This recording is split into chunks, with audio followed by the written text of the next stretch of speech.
할렐루야, 안녕하세요. 바우 커뮤니티 교회의 정용환 목사입니다.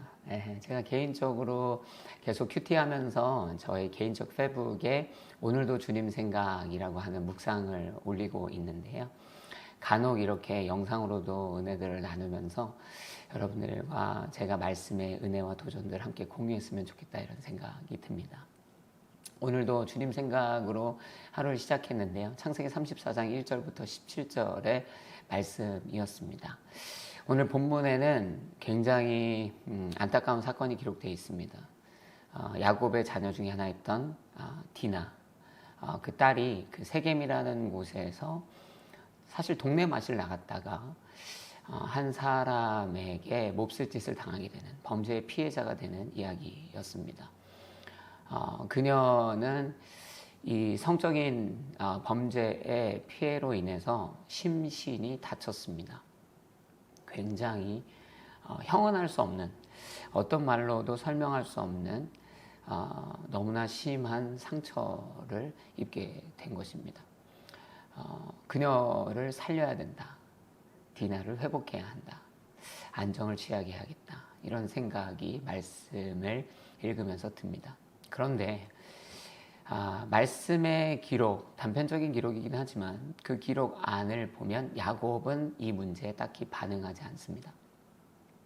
디나의 형제들은 굉장히 분노합니다. 이것은 이스라엘과 우리 집안의 수치이다. 저는 그렇게 생각합니다. 물론 형제들이나 아버지 야곱이 분명히 디나를 사랑하고 걱정했을 것입니다. 그러나 그들은 이 문제 앞에 자신들이 이 문제를 듣고 난 감정에 집중하여 반응하기 시작했다. 저는 그렇게 생각합니다. 야곱 같은 경우는 자신이 처한 상황으로 이 상황을 대처했고, 이 형제들은 자신들의 마음에 일어나는 이 분노의 감정에 집중해서 이 문제를 해결하기 시작하죠. 그러니까 야곱은 세겜이라고 하는 자신들이 주가 되지 못하는 이 땅에서 자신들의 상태가 위태롭기 때문에 그 땅에 거민이었고 힘이 있던 이 세겜 성 사람들에게 딱히 아무런 말을 하지 못합니다. 상황을 보고 있었던 것이죠. 형들은 아까 말했지만 분노의 감정을 해결하기 위해서 온 집중을 다하고 있었습니다. 두말할 나위 없이 이 세겜, 범죄를 저지른 이 성범죄자 또한 자기가 피해를 준 그 여인 디나를 만나게 해달라고, 결혼하게 해달라고 떼를 씁니다. 여러분 사실 생각해보면 성범죄는 피해자와 가해자가 절대 다시 만나면 안 됩니다. 만약에 가해자가 다시 피해자를 만나야 된다면 그거 자체로 그것이 또 다른 폭력이기 때문에 그러면 안 되는데요. 이 죄를 진 세겜도요, 정신이 없어요. 그냥 자기가 원하는 대로 막무가내로 디나 보기 원하는 것이죠. 그 누구도 심신이 파괴되어 생명의 불이 꺼질 것 같은 고통 가운데 있는 디나에게 특별한 관심을 보이지 않는 것 같습니다. 그런 의미에서 오늘의 이야기는 디나의 이야기인데 디나가 없습니다. 저는 그렇게 느꼈습니다. 근데 이 상황이 저의 삶에 적용이 된다고 생각해요. 상처와 아픔과 고통과 어려움이 있는 나의 형제와 이웃들이 있습니다. 나를 찾아와서 고통과 눈물로 호소하는 자들이 있는 것이죠. 그러면 그들의 고통과 아픔과 눈물과 사건과 사고를 집중해 듣고 위로와 사랑과 격려와 보듬음과 동행과 치료가 필요할 것입니다. 누군가는 이 시대의 상황에 따라 이렇게 얘기할 수 있습니다. MBTI 때문에 그렇습니다. 제 MBTI가 원래 공감을 못하는 MBTI입니다. 라고 누군가 얘기할지 모르겠어요. 그러나 원래 MBTI는 사실 나는 어떤 사람인가를 알아보는데 궁극의 목적이 있는 것은 아니라고 생각해요. 거기서 시작은 하겠지만 그러므로 나는 어떠한 사람으로 성장해야 하는가에 목적을 두는 것이죠. 내가 MBTI가 이런 성향이니까 이런 부분이 좀 약하구나. 그분을 성장하려고 하는 목적을 둔 것이 MBTI라고 저는 생각해요. 다시 이야기로 돌아가면 나의 성향이 원래 공감 능력이 떨어지기 때문에 어쩔 수 없습니다. 나는 해결 중심적인 사람입니다. 그렇기 때문에 이렇게 한 것뿐입니다. 라고 우리가 말할 수는 없다는 것입니다. 그 문제를 가져온 사람에게 내가 충분한 진심 어린 공감과 사랑에 집중을 하고 있는가.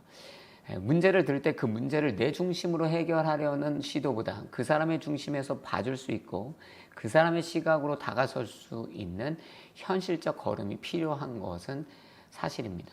저는 개인적으로 앞서 말했지만 MBTI로 놓고 보자면 공감 능력이 진짜 없는 사람입니다. 저는 정말 일 중심이고 해결 중심적인 사람입니다. 그래서 어떤 문제를 들을 때 여전히 머릿속에 생각나는 대로 해결하려고 하는 의지, 제 안에 일어나는 분노의 감정들을 해결하려는 의지가 강합니다. 그래서 당장 그 문제를 얘기한 사람의 아픔과 눈물을 놓칠 때가 굉장히 많습니다. 예를 들면 아내의 이야기에 이제 1학년 된 딸 아이도 벌써부터 예민한데요. 그 딸 아이의 이야기에 집중하지 못하는 것이죠. 아빠 학교 친구들이 나랑 잘 편하게 안 놀아주는 것 같아요. 라고 얘기하면 어떤 녀석이 그래? 내가 가서 혼내줄게. 뭐 그렇게 얘기한 건 아닌데 그런 형태의 반응이 일어난다는 것이에요. 상처받았을 딸아이를 안고 위로해 주는 것에는 관심이 없는.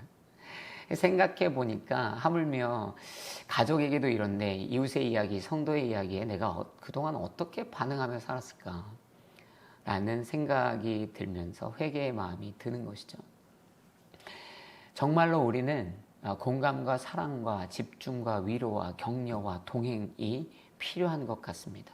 그들의 입장과 그들의 생각에 함께 서보는 것이죠. 해결책 중요합니다. 그러나 해결의 활로보다 그들을 향한 위로가 더 필요한 것 같습니다. 해결이 위로가 되는 것이다라고 우리가 착각하는 경우가 많아요. 해결이 위로가 되는 것이 아니라 위로가 되는 것이다. 그렇게 생각합니다. 그래서 이런 결단을 합니다. 이웃의 고난 앞에 상황을 변명 삼아 반응하지 않고 모른 척하는 야곱 같은 그러한 삶으로 일관하지 않기로 결단을 해보고요. 나의 형제 자매의 문제 앞에 내 감정이 앞서서 내 감정의 해소를 위해 움직이는 것, 그러니까 내 마음을 결과적으로 해소하기 위해 움직이지 않는가 살펴보면서 조심하기로 결단하고요. 또 내 이웃에게 귀를 진짜 잘 기울여 들어야겠다. 그들의 마음을 들어야겠다. 공감하고 위로하고 집중하고 사랑하겠다는 결단을 하고요. 먼저 그들의 영혼이 회복될 수 있도록 최선을 다하는 목회자가 되어야겠다. 이런 결단을 하게 됩니다. 그래서 오늘 이렇게 기도하는데요. 하나님, 디나와 같은 피해자들이 없게 하시고 완악한 일을 경험하지 않게 하시고 피해당한 이들의 마음과 심령을 위로하여 주옵소서. 또한 그러한 이웃들을 만날 때 사랑하고 공감하고 위로하고 격려하고 함께 듣는 자가 되게 해주시고 참된 위로자, 회복자가 먼저 되게 하옵소서. 불의한 자들에게 하나님이 깨닫게 하심으로 그들이 멈추어 돌아서게 하시고 죄와 거짓을 멀리하게 하여 주옵소서. 분노에 휩싸이지 않게 하여 주시고 오직 하나님을 바라보고 또 상황에 압도되지 않는 믿음으로 살아내게 하여 주옵소서. 예수님의 이름으로 기도드렸습니다.